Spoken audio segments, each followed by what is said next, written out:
नमस्कार. आजच्या एपिसोडला जर मी शॉर्टमध्ये एक्सप्लेन करायला जाऊ तर इकडे गोपाळ इंदूशी खूप भांडण करत असतो की नाही तू माझ्या बायकोवरती आरोप कशी करते हे ते, पण इंदू तिच्या मतावरती स्टाम असते आणि त्याच्यामुळे व्यंकू महाराज तिची बाजू घेतात. मीनवाईल विंजे सरकार इकडे घरी आलेले असतात. मोठ्या बाई सगळ्यांची चौकशी करायला लागतात, पण राया जेव्हा सांगतो की श्रीकलाच्या गुपिताबद्दल काहीतरी आहे, मोठ्या बाई थोड्या सतर्क होऊन जातात आणि इकडे श्रीकलाने नवीनच काहीतरी कांड करून ठेवलेलं आहे. चला बघूया डिटेलमध्ये आजच्या एपिसोडमध्ये काय काय घडले. नमस्कार.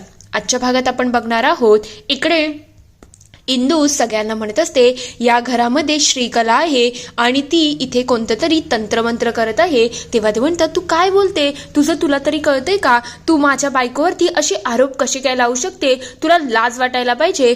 तेव्हा व्यंकू महाराज म्हणतात इंदू तुझं चाललं तरी काय आहे, तू हे सगळं का बोलते. तेव्हा ती म्हणते मी माझ्या डोळ्यांनी बघितलं आहे की श्रीकला या घरामध्ये आहे आणि ती तिथे तंत्रमंत्र करते आणि मी खरी गोष्ट सांगू तर तिथे त्याबरोबर ती आपल्या घरातल्या शकुंतला काकीचे ज्या बाईने दागिने चोरले आहेत ना ती बाई सुद्धा आहे. मग आज सगळ्याच वरचा पडदा निघून जाईल. तेव्हा गोपाळ म्हणतो तू माझ्या बायकोवरती चोरीची आळ टाकत आहे, तुला समजतंय ना याचा अर्थ.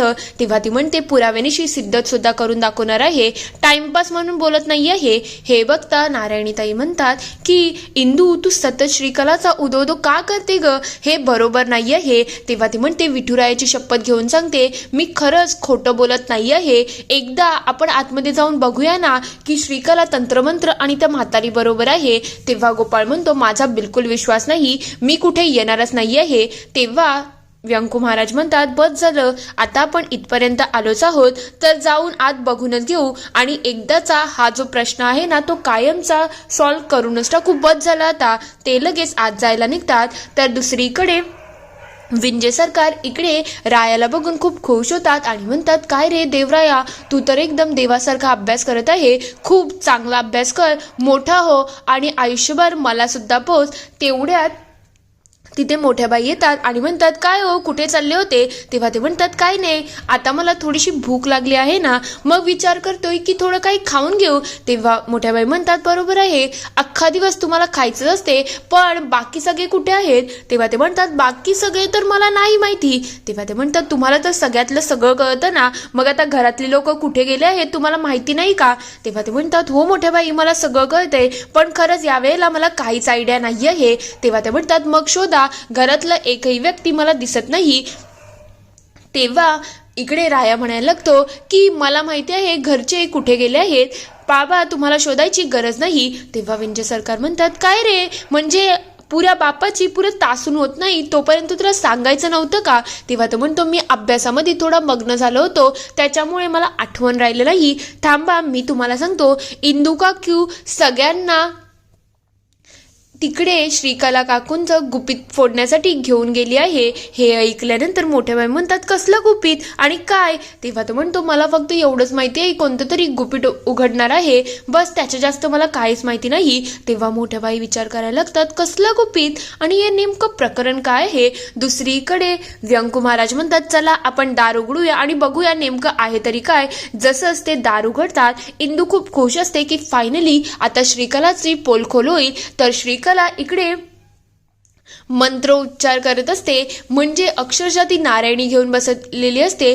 ते बघता सगळे खूप आश्चर्यचकित होतात. इंदू म्हणायला लागते हे सगळं काय आहे, इथे तर होम हवन होता ना, ते तंत्रमंत्र होतं ते कुठे आहे. तेव्हा ती म्हणते काय झालं, तुम्ही इथे काय करताय, मी तरी इथे त्या आजोबांची सेवा करायला आली आहे, त्याच्यामध्ये काही चुकीचं आहे का. तेव्हा व्यंकू महाराज म्हणतात काय नाही सगळं बरोबरच आहे. तेव्हा ती म्हणतात मग शकुंतला यांची तब्येत खराब झाली का म्हणून तुम्ही इथे आले आहेत.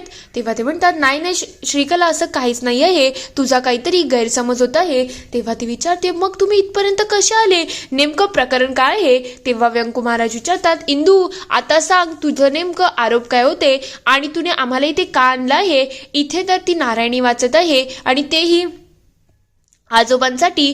तेव्हा इंदू म्हणते काहीतरी नक्कीच गडबड आहे, मला हे मान्यच नाही आहे. तेव्हा व्यंकू महाराज म्हणतात इंदू बोलते का, जे काही असेल ते खरं खरं सांग. तेव्हा गोपाळ म्हणायला लागतो आता ती काय बोलेल आणि कोणत्या तोंडाने बोलेल तुम्हीच सांगा ना. तिची तर बोलती पुरेपूर बंद झाली आहे ना, कारण की तिच्या तोंडातून शब्दच निघणार नाही. इथे माझी बायको एका म्हाताऱ्या माणसाची सेवा करायला आली आहे. काय आजोबा बरोबर ना. तेव्हा ते म्हणतात हो, ही मुलगी आली होती आणि तिला मी सांगितलं की मला थोडी नारायणी वाचून दाखव. तेव्हा हे सगळं बघितल्यानंतर आदोक्षच म्हणायला लागतो आता म्हाताऱ्या माणसांची सेवा करणं ही चुकीचं आहे का. तेव्हा इंदू म्हणते तसं नाही, काहीतरी नक्कीच गडबड आहे. तेव्हा गोपाळ म्हणतो बरोबर आहे ना, इथे काहीतरी वेगळं होतं आणि आता वेगळं काहीतरी घडते ना, हे सगळं षडयंत्र आहे ना, श्रीकलाने केलं आहे ना. तेव्हा इंदू म्हणायला लागते बरोबर आहे, खरंच ही मुलगी वाटते तेवढी साधी सरळ नाही आहे. यावेळेला या गोष्टींना मी फसणार नाही. आजोबा तुम्हीच सांगा, ही मुलगी इथे वेगळं काहीतरी करत होती ना, आणि ती आजी कुठे आहे. तेव्हा श्रीकला म्हणायला लागते काय झालं इंद्रायणी ताई, तुम्ही अशी माझ्यावरती का आरोप करताय, मी असं काहीच केलं नाही. तेव्हा इंदू म्हणते ओ आयो मायो, किती साळसूतपणाचा आव घालते ग. पण यावेळेला मी कोणाला जुमानणार नाही. कुठे आहे सगळं, आता मी शोधल्याशिवाय राहणारच नाही. इंदू लगेच सगळ्या गोष्टी शोधाशोध करायला लागते, पण तिच्या हाताला काहीच लागत नाही. तेव्हा ती म्हणते काय ग, कुठे सगळं लपवलं, मला खरं खरं सांग, ती बाई कुठे आहे आणि तू तंत्रमंत्र करत होती हे मी स्वतःच्या डोळ्यांनी बघितलं आहे. तेव्हा ती म्हणते ताई तुम्ही शांत व्हा ना, एवढ्या जोरजोरात बोलू नका, ते आजोबा आहेत, त्यांना या सगळ्याचा खूप त्रास होऊ शकतो, म्हणून प्लीज तुम्ही थोडं शांत होऊन राहा ना. तेव्हा हिंदू म्हणायला लागते अगं बस कर तुझी नाटकं, ही सगळी जी नाटकं आहेत ना ती लोकांसमोर दाखव, माझ्यासमोर दाखवू नको. तू किती आतल्या गाठीची आहेस ना हे मला खूप चांगल्या प्रकारे माहिती आहे, म्हणून आत्ताच्या आत्ता सांग नेमकं हे प्रकरण काय आहे. तेव्हा गोपाळ म्हणतो अगं तुझी नाटकं बंद कर, काय सतत माझ्या बायकोवरती आरोप करत आहे. तेव्हा हिंदू म्हणते मी आरोप नाही, मी स्वतः बघितलं आहे. तेव्हा तो म्हणतो काय बघितलंय, दाखव ना, इथे काय आहे का. माझी बायको इतकी साधी सरळ आहे, पण तरी सुद्धा तुला सतत तिला आरोप करायचे आहे. पहिले तुझा नवरा आरोप करत होता आणि आता तू सुद्धा आरोप करायला लागली आहे, तुम्हाला काही वाटतच नाही का. तेव्हा श्रीकला म्हणते काय हो आजोबा तुम्हीच सांगा ना, मी इथे तुमच्यासाठी पोथी वाचायलाच आली होती ना. तेव्हा ते म्हणतात हो, या मुलीने खरंच मला पोथी वाचून दाखवली. श्रीकला अक्षरशः रडायला लागलेली असते. ते बघता व्यंकू महाराज म्हणतात जाग नारायणी, थोडं तिला सांभाळून घे, उगाच इथे तमाशा नको. तेवढ्यात व्यंकू महाराज म्हणतात इंदू शांत हो, काय चाललं काय तुझं. तेव्हा गोपाळ म्हणतो बरोबर आहे, सतत इंदूला पाठीशी घालणारे व्यंकू महाराज तर इथे आहेतच, आणि तिला या सगळ्या बाबतीत कोणी काही बोलणार सुद्धा नाही ना, कारण की तिचा नवरा माझ्यावरती वाटेल ते आरोप करतोय आणि आता त्याची बायको सुद्धा माझ्या बायकोवरती आरोप करते. हे सगळं मला मान्य नाही आहे. आणि व्यंकू महाराज तुमचं तोंड तर आता शिवलेलं असेल ना. तेव्हा श्रीकला म्हणते काय रे गोपाळ, तू बाबांशी असं बोलू नको, जे झालं ते झालं, आपण इंद्रायणी ताईंना माफ करून टाकू. तेव्हा गोपाळ म्हणतो बघ माझ्या बायकोच्या मनाचा मोठेपणा बघ, तू एवढं सगळं करून सुद्धा ती तुला माफ करायला निघाली आहे. बघ माझी बायको किती भारी आहे. तो लगेच श्रीकलाला घेऊन तिथून जात असतो. तेवढ्यात श्रीकला इंदूला डोळा मारते आणि तिथून निघून जाते. दुसरीकडे मोठ्या बाई इकडे रायाला विचारत असतात राया तुला काय माहिती रे गुपिताबद्दल, जरा मला सांगतो का. तेव्हा तो म्हणतो मला फक्त एवढंच माहिती आहे की इंदुमामी सगळ्यांना तिकडे घेऊन गेली आहे आणि कोणतं तरी गुपित फोडणार आहे. आता कोणतं काय हे सगळं मला डिटेलमध्ये नाही माहिती. तेव्हा ते म्हणतात अरे मी तुला लॉलीपॉप देईल, सांग की. तेव्हा ते म्हणतो तुम्ही देणार ते ठीक आहे, पण मला खरंच काही माहिती नाही मोठ्या बाई, मग मी कसं काय तुम्हाला सांगू. तेव्हा ते म्हणतात जा मग पळ इथून. तेवढ्यात इकडे मोठ्या बाई तिकडे गोपाळच्या रूममध्ये घुसण्याचा प्रयत्न करत असतात. तेव्हा तो जोरात आवाज येतो मोठ्या बाई तुम्ही गोपाळ मामाच्या रूममध्ये काय करताय. तेव्हा ते म्हणतात काय रे तू काय माझा सासरा आहेस का, मला प्रश्न विचारायला, तू काय इथे परत आला. तेव्हा तो म्हणतो काय नाही, मी तर इथे माझं लॉलीपॉप घ्यायला आलो होतो, तुम्ही मला दिलंच नाही. मोठ्या बाई त्याला लॉलीपॉप देतात आणि विचार करायला लागतात नाही मला आता या संधीचा वापर करायला पाहिजे. नेमकी ही श्रीकला काय आहे ना हे मला समजायला पाहिजे, कारण की ही जेवढी वाटते ना तेवढी साधी नाही आहे. हिच्या मनात आणि हिच्या डोक्यात काहीतरी भलतंच सुरू असतं, हे आता मी काढेल म्हणजे काढेल. मोठ्या बाई लगेच रूमच्या आतमध्ये जातात आणि म्हणतात आता कोणीच नाही ना, तर मी एक एक वस्तू बघते. त्या सगळीकडे शोधाशोध करतात. त्या कपाट खोलायला जातात पण कपाट पूर्णपणे लॉक असतं म्हणून ते काही ओपन होत नाही. त्या बेडला बघतात, बाकी सगळ्या गोष्टी बघतात, सगळीकडून जातच असतात तेव्हा ते म्हणतात सगळं तर जागेवर दिसतंय, मग नेमकं हे प्रकरण काय आहे जे इंदू तिच्या हात धुवून मागे लागली आहे. त्यात जायला लागतील तेवढ्यात त्यांच्या पायामध्ये अर्काची बॉटल येते आणि त्या लगेच त्या बॉटल फेकायला जातील. त्यांचं लक्ष तर नाही, हे काहीतरी भलतंच वाटते, या बॉटलमध्ये असेल तरी काय. त्या लगेच त्या बॉटलचा स्मेल घ्यायला लागतात आणि अक्षरशः त्यांना चक्कर आल्यासारखं झालं असतं. तेवढ्यात बाहेरून आवाज यायला लागतो. मोठ्या बाई कशाबशा स्वतःला सावरतात आणि खाली जायला निघतात. तर दुसरीकडे गोपाळ म्हणत असतो काय चाललं काय या घरामध्ये, सतत सतत सतत ही इंद्रायणी माझ्या बायकोवरती आरोप करते आणि तिचा नवरा सुद्धा माझ्यावरती आरोप करत आहे. यावेळेला तर इंदूने तिची हद्दच पार केली आहे, तिने डायरेक्ट तंत्रमंत्राचा आरोप टाकला माझ्या बायकोवरती.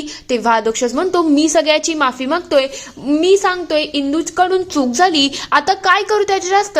तेव्हा इंदू म्हणायला लागते तुला माफी मागायची बिलकुल गरज नाही आहे. तेव्हा गोपाळ म्हणतो का माफी मागायची गरज नाही, एवढं सगळं करून सुद्धा तुला तुझा चेंडा फिरवायचा आहे का. तेव्हा ते म्हणते मी स्वतःहून बघितलं आहे की श्रीकला त्या म्हातारी बरोबर तिथे तंत्रमंत्र करत होती आणि तुला माहिती आहे मी कधीच खोटं बोलत नाही, मी तुझ्या लहानपणीची मैत्रीण आहे, एवढा तरी माझ्यावरती विश्वास ठेव ना. तेव्हा ते म्हणतो तुझ्यावरती विश्वास, अगं आता ते राहिलंच नाही आहे. मला तर एक गोष्ट वाटते, तुला माझं लग्न चलत आहे म्हणून तर येऊन जाऊन माझ्या बायकोवरती आरोप करत आहे. म्हणजे जेव्हापासून आपले मार्ग वेगवेगळे झाले ना तेव्हापासूनच तुला या सगळ्या गोष्टी दुखायला लागल्या असतील ना. तेव्हा व्यंकू महाराज म्हणतात जरा जास्त बोलत आहे, जरा मर्यादा सांभाळून बोल. तेव्हा तो म्हणतो बरोबर आहे, मर्यादा फक्त मलाच आहेत ना, तुमच्या इंदूला काही मर्यादा नाही ना, ती वाटेल ते बोलेल आणि वाटेल ते करेल, हे काय बरोबर आहे का व्यंकू महाराज. तेव्हा श्रीकला म्हणते अहो तुम्ही बाबांशी असं बोलू नका हो, उगाच त्यांच्याशी ओरडा करायची गरज नाही, जे झालं ते झालं, इंद्रायणी ताईचा गैरसमज झाला असेल, आपण त्यांना माफ करून टाकू ना.